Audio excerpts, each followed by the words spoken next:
Hello guys আজি নতুন এটা ভিডিঅ' লৈ আপোনালোকৰ মাজলৈ লৈ স্বাগতম। আজি মই আহিছোঁ আমাৰ শ্ৰী শ্ৰী মা কালী মন্দিৰত।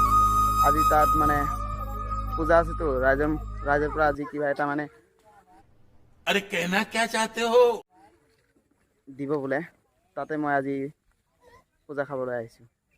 ফাইনেলি আমি এতিয়া পৰঠ খাবলৈ আহিছোঁ পূজাৰ। পৰঠটো খাই কিনে আপোনালোকক অকণমান পাছত দেখাই দি আছোঁ মন্দিৰটো। এটা কথা কি জানে আপোনালোকে, আমাৰ এই মন্দিৰটো ন বহুত ডেঞ্জাৰাছ মন্দিৰ হয়।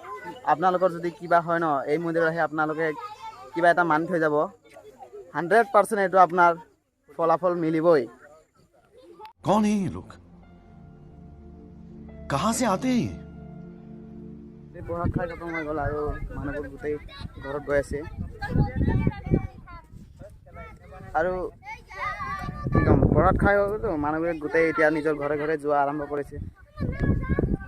এইবোৰ চাওক, कौन है ये लोग कहां से आते हैं নাও চাওক কেনেকৈ নাও আহিছিলে।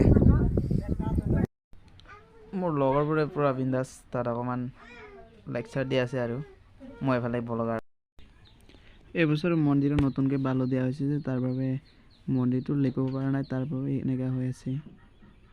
নহ'লে ভালেই থাকে আৰু বাৰিষা হৈ গ'ল সেইকাৰণে মাটি উঠাব নোৱাৰিলে আৰু লেপিব নোৱাৰিলে। থেংকছ।